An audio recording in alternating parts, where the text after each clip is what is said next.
nome é Eduardo Pernambuco, eu sou professor de pediatria da Universidade Federal do Estado do Rio de Janeiro e na aula de hoje nós vamos conversar sobre a infecção pelo HIV na criança. É uma doença que, a partir de 1980, se tornou um importante problema de saúde para a criança brasileira. No início da década de 1980, foi identificado o vírus da imunodeficiência humana, o HIV, como o causador de uma nova doença, a síndrome da imunodeficiência adquirida. Esse vírus é um vírus RNA e na criança as principais formas de transmissão do HIV são a transmissão vertical, ou seja, a transmissão do vírus da gestante durante a gravidez ou durante o parto para o seu filho, e também pelo aleitamento materno, a transfusão e a transmissão sexual, principalmente em adolescentes, e na criança menor é possível pelo abuso sexual. Na verdade, no início da epidemia, nos anos 80, a transfusão foi uma forma importante de transmissão, já que o sangue naquela época não era triado para o HIV e muitas crianças adquiriram a infecção pela transfusão. Mas, depois, com o controle do sangue, a principal forma de transmissão do HIV na criança passou a ser a transmissão vertical, como a gente vai ver posteriormente. Eu trouxe alguns dados sobre a epidemiologia da infecção pelo HIV, da AIDS no Brasil, e são dados do Ministério da Saúde, e de 1980 a junho de 2011 foram notificados no Brasil 608.230 casos de AIDS, sendo que em 2010 foram notificados cerca de 34.000 novos casos da doença. E um aspecto importante é a relação entre o número de casos notificados em homens e em mulheres, que em 1985, no início da epidemia da AIDS, essa relação era de 26 homens para uma mulher. Mas, com o aumento da transmissão heterossexual do vírus, em 2010, essa relação era de 1,7 homens para uma mulher.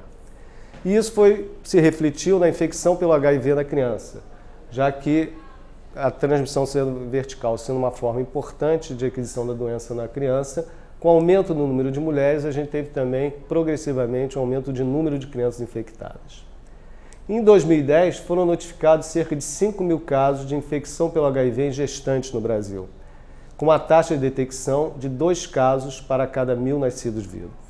De 1980 a junho de 2011, foram notificados cerca de 15.000 casos de AIDS em menores de 13 anos de idade.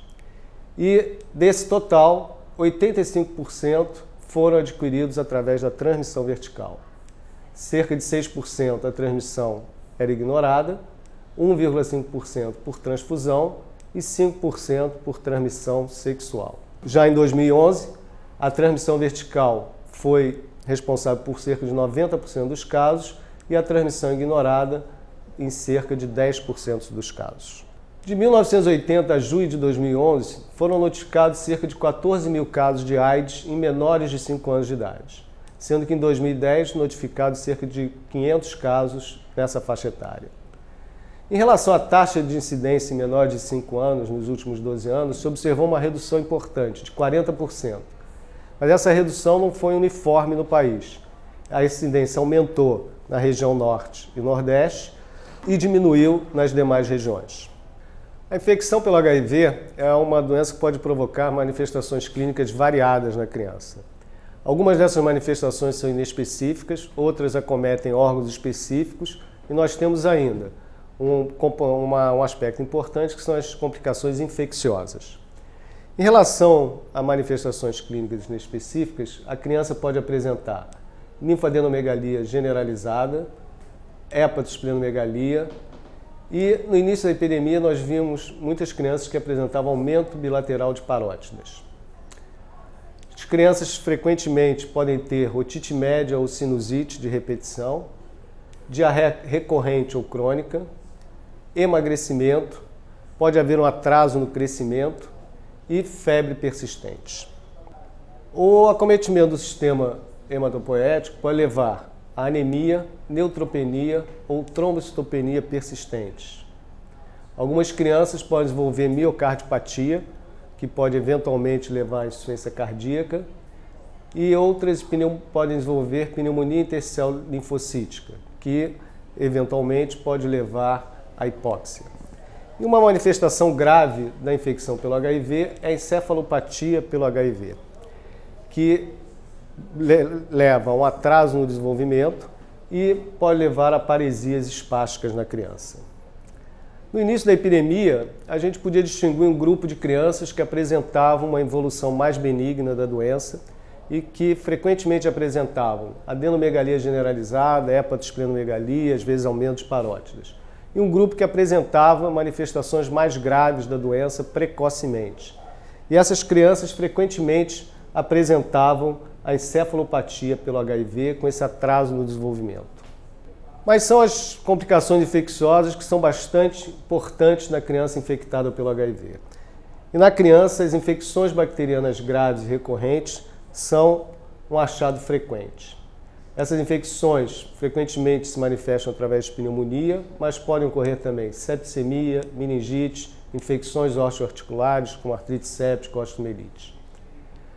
Em relação às infecções virais por protozoários, nós podemos ter o herpes zoster, ou a varicela disseminada, a varicela grave, infecções oportunistas por vários agentes, candidíase, pneumonia por pneumociste carine, meningite criptocócica, criptosporidíase, isosporíase, infecções generalizadas pelo citomegalovírus, infecções crônicas ou recorrentes pelos vírus herpes simples, toxoplasmose cerebral e outras. No nosso meio, a tuberculose ainda é uma doença frequente e a criança pode apresentar tuberculose disseminada ou extrapulmonar. Infecções por Mycobacterium avium ou Mycobacterium cancer disseminadas também podem ser observadas nessa criança, levando a febre prolongada, anemia, emagrecimento, diarreia. E nós temos também as neoplasias associadas ao HIV, principalmente o linfoma. Mas hoje em dia, com o tratamento antirretroviral mais eficaz, nós tivemos uma mudança nos aspectos clínicos da doença. Nós não vemos mais tão frequentemente as crianças infectadas pelo HIV apresentando essas diversas manifestações clínicas. Então, nessa foto, nós temos uma criança apresentando herpes zoster e essa radiografia de uma criança que foi internada recentemente aqui no nosso hospital, que evoluiu com uma pneumonia bacteriana grave com cavitação. E na tomografia de tórax a gente pode observar que uma cavidade com nível líquido se constituindo no abscesso pulmonar que essa criança desenvolveu. Em relação ao diagnóstico, o primeiro aspecto importante é que a identificação precoce da criança infectada por transmissão vertical é essencial para o manejo adequado dessa criança. Ou seja, nós devemos tentar fazer esse diagnóstico precocemente para poder oferecer a essa criança todos os benefícios que nós temos hoje em relação ao tratamento da doença. Mas nós devemos sempre lembrar que a gestante pode transmitir para o seu filho os anticorpos anti-HIV da classe IgG. E esses anticorpos podem persistir na criança até os 18 meses de idade. E por isso, em crianças abaixo de 18 meses de idade, nós não podemos utilizar os mesmos métodos diagnósticos da infecção pelo HIV que são utilizados no adulto. Então, os testes que detectam anticorpos para o HIV não podem ser usados para diagnóstico da infecção em menores de 18 anos de idade, devido à presença desses anticorpos maternos anti-HIV. Então, nessa faixa etária, em crianças com idade inferior ou igual a 18 meses, nós temos que utilizar testes que detectam a presença do próprio vírus na criança. E os testes utilizados são a quantificação do RNA viral plasmático, a carga viral, e, mais raramente no nosso meio, a detecção do DNA proviral e carga viral entre 1 e 6 meses de idade, sendo que um destes deve ser realizado após o 4º mês de vida. Mas, habitualmente, o que nós utilizamos é a carga viral. Mas a gente deve considerar alguns aspectos em relação à utilização da carga viral no diagnóstico da infecção pelo HIV da criança. Primeiro, que ele tem uma baixa sensibilidade nas primeiras semanas de vida. Então a gente deve, como vai ver posteriormente, a gente deve esperar até o 1º mês de vida para realizar o exame. E Os resultados positivos na carga viral, com resultados abaixo de 10.000, devem ser sempre cuidadosamente analisados, devido à possibilidade de um resultado falso positivo. Nesse slide nós temos então a recomendação do Ministério da Saúde para diagnóstico da infecção pelo HIV em crianças com menos de 18 meses de idade. Então a criança chega ao atendimento com idade entre 1 e 18 meses de vida. Se essa carga viral é detectável, eu devo repetir o teste com uma nova amostra. Se esse segundo teste mostrar uma carga viral detectável também, nós consideramos então essa criança infectada. Se o segundo teste tem o resultado é abaixo do limite de detecção, nós devemos repetir um terceiro teste. Se for detectável, criança infectada. Se for novamente abaixo do limite de detecção, criança provavelmente não infectada. A outra situação é aquela criança cujo primeiro teste é abaixo do limite de detecção. Repito o segundo teste após 2 meses. Se é abaixo do limite de detecção, criança provavelmente não infectada. Mas essa criança deve ser acompanhada durante o primeiro e segundo ano de vida e deve repetir a sorologia após os 18 meses de idade. E para considerar essa criança realmente não infectada, ela deve ter uma sorologia para o HIV não reagente após os 12 meses de idade. Se o segundo teste for detectável, ou seja, diferente do primeiro, eu repito também o teste numa terceira amostra. Se for abaixo do limite de detecção, como o primeiro, a criança provavelmente não infectada, acompanhar e fazer a sorologia posteriormente. Se for detectável, então eu considero essa criança infectada.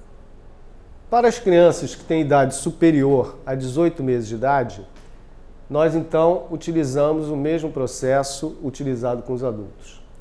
Então eu considero uma criança infectada quando a sua amostra sanguínea é reagente em um teste da etapa 1 ou de triagem, por exemplo, no ELISA.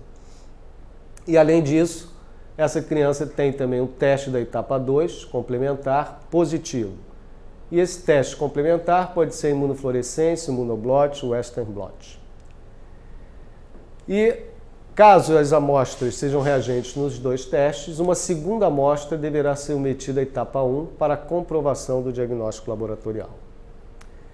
E eu considero a criança não infectada quando a amostra sanguínea é não reagente ao se utilizar uma das metodologias recomendadas pelo Ministério da Saúde para a etapa 1 ou de triagem, como por exemplo o ELISA.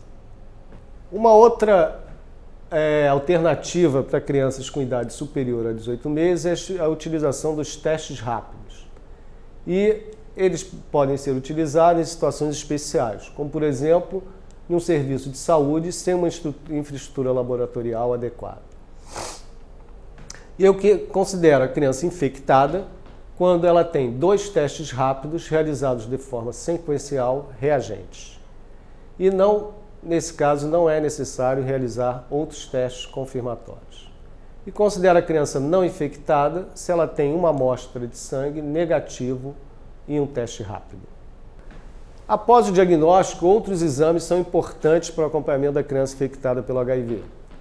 Esses exames, a carga viral normalmente é utilizada no diagnóstico, mas se não for utilizada em uma criança maior, deve-se pedir a carga viral, realizar a contagem de linfócitos CD4, dosagem de imunoglobulinas e outros exames podem ser necessários dependendo da situação clínica da criança e da história epidemiológica dessa criança.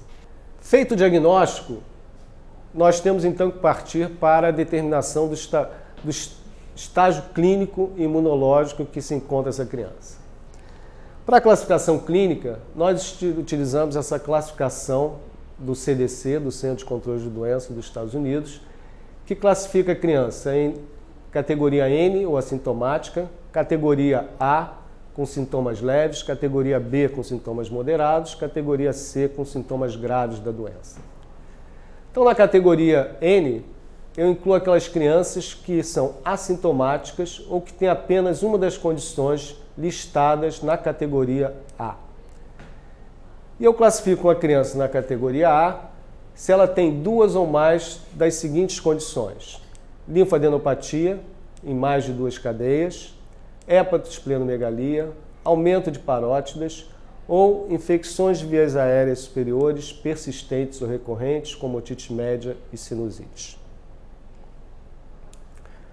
Na categoria B, eu incluo as crianças que apresentam sinais ou sintomas moderados, considerados moderados da doença, que são anemia, neutropenia ou trombocitopenia, um episódio de infecção bacteriana grave, como meningite, pneumonia ou sepse, candidíase oral persistente, miocardiopatia, diarreia recorrente ou crônica, estomatite pelo vírus herpes simples recorrente, 2 episódios ou mais de herpes zoster, pneumonia intersticial linfocítica ou febre persistente por mais de um mês.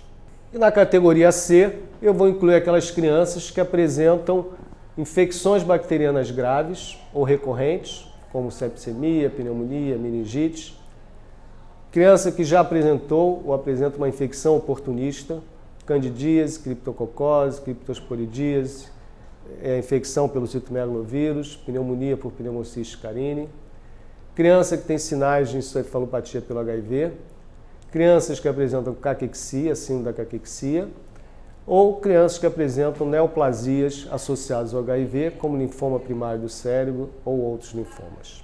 Em relação à classificação imunológica, nós colocamos essa criança como na classe 1, 2 ou 3. Imunodepressão ausente, imunodepressão moderada ou imunodepressão grave. A contagem de linfócitos CD4 que coloca a criança em cada uma dessas categorias varia com a idade. E o limite para ser considerado com uma maior imunodeficiência, o limite para a contagem de linfócito CD4 é um pouco maior nas crianças menores. Então, em crianças menores de 12 meses, eu considero que essa criança não tem imunodepressão quando ela tem mais de 1.500 linfócitos CD4 ou mais de 25%. Moderada, se ela apresenta entre 750 e 1.499 linfócitos CD4 ou percentagem entre 15% e 24%. Imunodepressão grave, se ela tem menos de 750 linfócitos CD4 ou menos de 15%. Nas outras faixas etárias, de 1 a 5 anos e a partir dos 6 anos, a percentagem persiste a mesma para classificar a criança como sem imunodepressão, imunodepressão moderada ou imunodepressão grave. Mas os níveis a contagem de linfócito CD4, que define cada categoria, é um pouco menor em crianças mais velhas. Então, por exemplo, em criança de 1 a 5 anos, ela é incluída na categoria de imunodepressão grave, classe 3, se ela tem menos de 500 linfócitos CD4. E uma criança a partir de 6 anos de idade, ela é incluída nessa categoria se ela tem menos de 200 CD4. E classificar essa criança de acordo com o seu estagiamento clínico e imunológico é importante porque esse parâmetro vai indicar para a gente, dos parâmetros que se utiliza para iniciar ou não a terapia antirretroviral. Então, nesse slide, nós temos a recomendação atual do Ministério da Saúde para o início da terapia antirretroviral para as crianças infectadas pelo HIV. Então, se observou que as crianças menores de 12 meses, elas podiam ter uma evolução grave da doença e passou a se indicar, então, alguns anos atrás, que para essa faixa etária, criança menor de 12 meses, independente da presença de manifestações clínicas, da contagem de CD4 ou da carga viral, que todas essas crianças deviam ser tratadas. Nas outras faixas etárias, o tratamento vai depender, então, desses parâmetros, da presença de manifestações clínicas, CD4 e carga viral. Então, em crianças com mais de 12 meses e menos de 36 meses, a criança deve ser tratada se ela se inclui na categoria B ou na categoria C. Se ela tem CD4 menor que 25% ou menos de 750 células por milímetro cúbico, também deve ser indicado o tratamento. E se ela tem uma carga viral superior a 100 mil cópias por milímetro cúbico, deve-se considerar o tratamento. Nas outras faixas etárias, crianças de 36 a 60 meses ou com mais de 5 anos, a indicação de tratamento, de acordo com os critérios clínicos, é a mesma, categoria do CDC B ou C, porém, os critérios laboratoriais são diferentes dessa faixa etária de 12 a 36 meses. Então, criança de 36 a 60 meses deve ser tratada se tem CD4 menos de 20% ou menos de 500 células, ou carga viral superior a 100 mil cópias, deve-se considerar o tratamento. E na criança acima de 5 anos, deve-se iniciar o tratamento se ela tem CD4 abaixo de 15% ou menos de 350 células. E com carga viral acima de 100 mil cópias, deve-se também considerar o tratamento. Existem algumas exceções em relação à categoria B, que são a presença de LIP, plaquetopenia, tuberculose pulmonar, febre persistente e um episódio único de pneumonia. Para as crianças que têm indicação de iniciar o tratamento antirretroviral, nesses slides nós temos o esquema recomendado pelo Ministério da Saúde para esse tratamento inicial. Então, o esquema preferencial seria o uso de 2 inibidores da transcriptase reversa, análogo aos nucleosídeos, mais um inibidor da transcriptase reversa, não análogo aos nucleosídeos, sendo preferido a nevirapina em crianças menores de 3 anos, o efavirenz em crianças com 3 anos ou mais e adolescentes. Um esquema alternativo seriam 2 inibidores da transcriptase reversa, análogo aos nucleosídeos, mais um inibidor de protease com reforço do ritonavir. Em situações especiais, uma criança que apresenta co-infecção entre o HIV e tuberculose, o tratamento recomendado seria o AZT mais o 3-TC mais o abacavir. Em relação aos 2 inibidores de transcriptase reversa análogo aos nucleosídeos para uso combinado com efavirenz ou nevirapina, ou inibidor de protease, as ações preferenciais recomendadas pelo Ministério da Saúde são para crianças e adolescentes com menos de 40 quilos, o AZT ou 3-TC ou o abacavir mais o 3-TC. Em crianças ou adolescentes com mais de 40 quilos, uma outra alternativa seria o tenofovir mais o 3-TC. Além do tratamento antirretroviral, existem outros aspectos importantes no manejo da criança infectada pelo HIV. Esse manejo inclui o tratamento das complicações que essa criança apresenta relacionadas à infecção pelo HIV, uma abordagem adequada das imunizações, já que existem algumas diferenças em relação à criança saudável, e também a profilaxia das infecções oportunistas. Nessa aula nós vamos abordar esses 2 tópicos, as imunizações da criança infectada pelo HIV e a profilaxia primária das infecções oportunistas.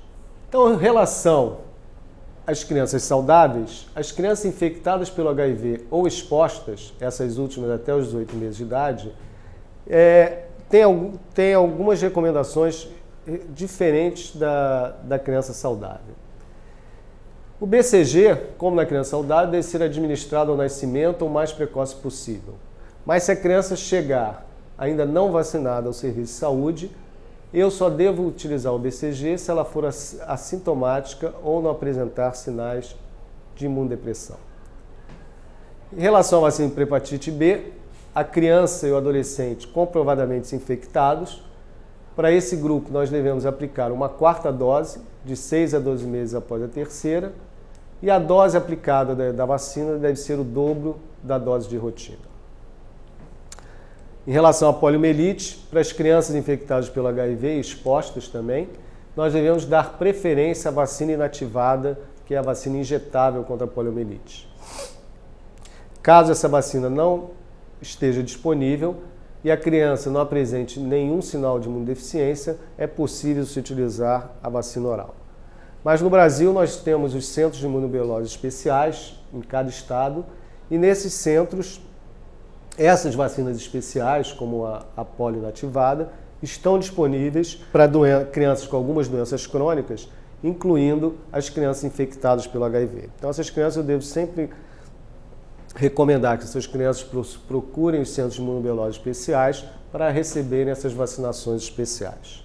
Em relação à vacina contra hemófilos do tipo B, essas crianças devem receber uma 4ª dose aos 12 meses de idade, diferente da criança saudável que só recebe 3 doses.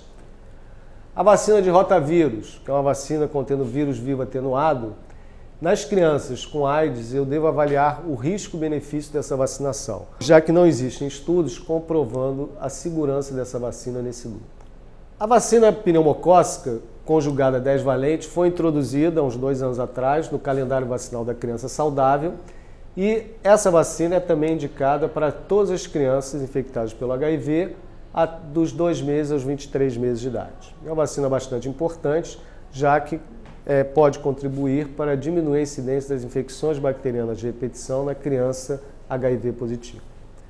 Mas nessas crianças, além da vacina conjugada 10 valente, que a criança saudável também recebe, ela deve receber a vacina polissacarídica 23 valente, após os 2 anos de vida, recebendo então 2 doses com intervalo entre 3 a 5 anos.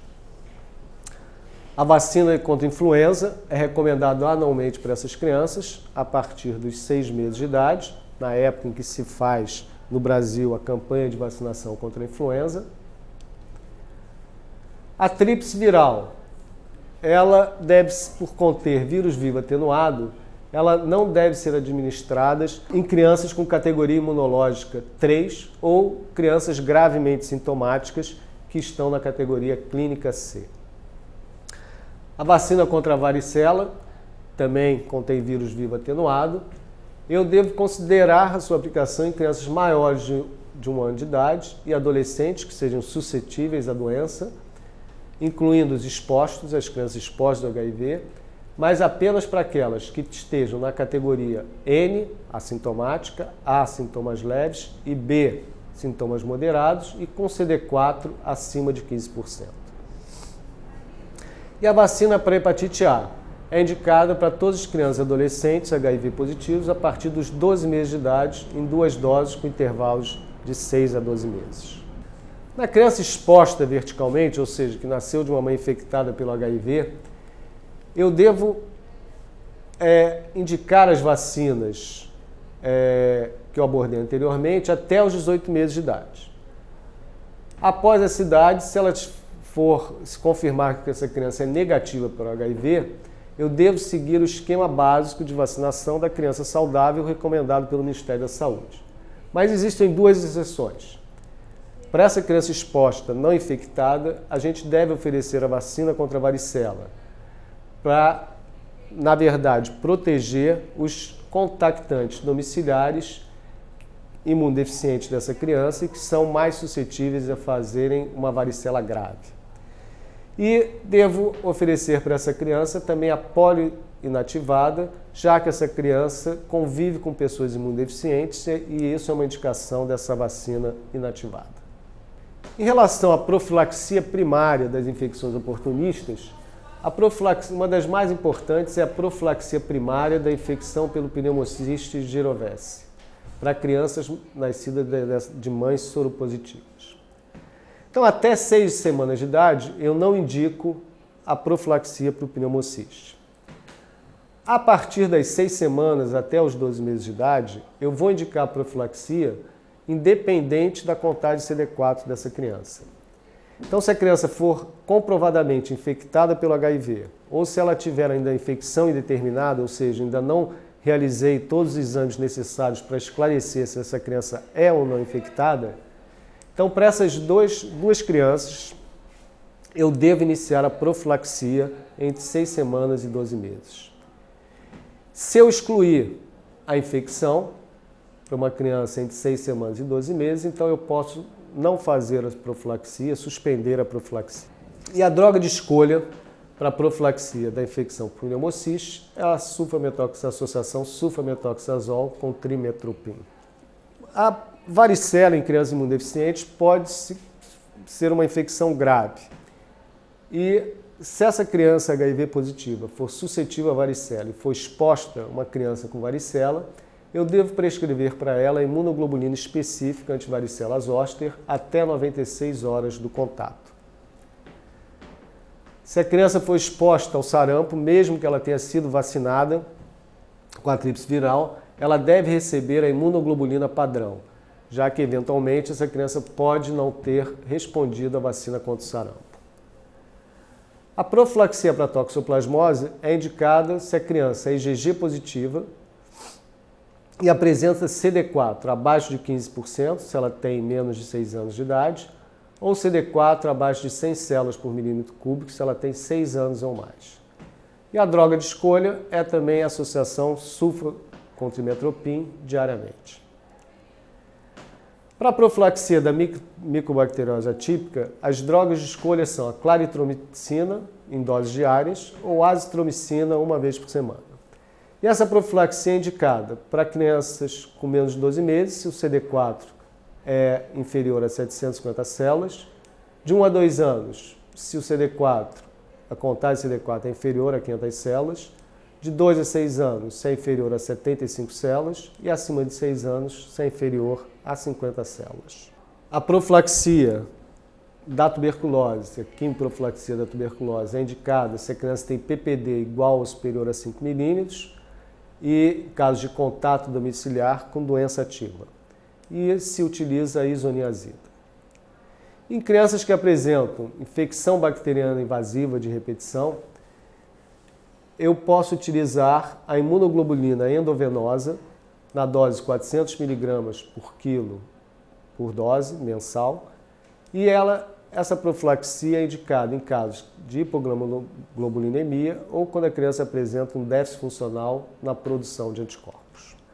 Mas o aspecto mais importante atualmente da infecção pelo HIV na criança é a prevenção da transmissão perinatal do HIV. A gente viu no início da aula que a grande maioria dos casos se devem à transmissão vertical e se mostrou que, principalmente o uso de drogas antirretrovirais pela gestante, pelo recém-nascido, podiam reduzir essa taxa de transmissão da mãe da criança.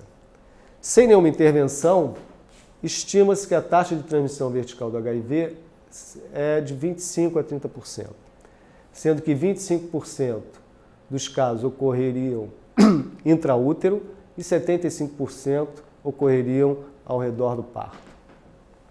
E se observou que com a combinação de 3 antirretrovirais se podia reduzir essa taxa de transmissão para cerca de 1%. Então, atualmente, é extremamente importante que se identifique as gestantes infectadas pelo HIV para que se possa oferecer para essas gestantes as intervenções que podem diminuir a transmissão do HIV para o seu filho. E essas intervenções incluem cuidados obstétricos adequados, como a terapia antirretroviral, a instituição do tratamento antirretroviral para gestantes. Atualmente se utilizam 3 drogas. Utilização da via de parto apropriada, que em determinadas situações se recomenda a cesariana. E cuidados gerais no trabalho de parto e no parto, que podem contribuir também para reduzir essa transmissão.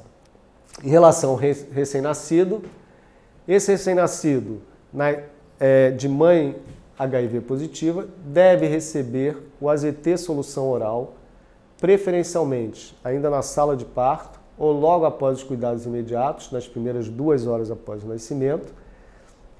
E esse AZT deve ser mantido por 6 semanas. E nós sabemos que o HIV pode ser transmitido pelo aleitamento materno.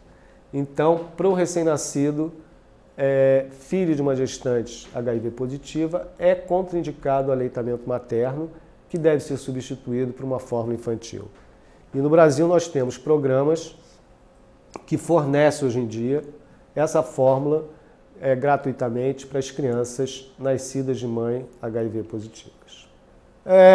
Todas essas informações, várias informações dessa aula foram baseadas em consensos do Ministério da Saúde e nesse site do Ministério da Saúde, que trata da AIDS, www saúde.aids.gov.br. Podem ser encontrados esses documentos e os mais relevantes para a infecção pelo HIV na criança são o Boletim Epidemiológico da AIDS e DST de 2011, que traz dados epidemiológicos importantes, as recomendações do Ministério da Saúde para terapia antirretroviral em crianças e adolescentes infectados pelo HIV de 2009, a versão final, que contém também os dois suplementos, 1 e 2. E as recomendações de tratamento da gestante infectada pelo HIV de 2010. Obrigado.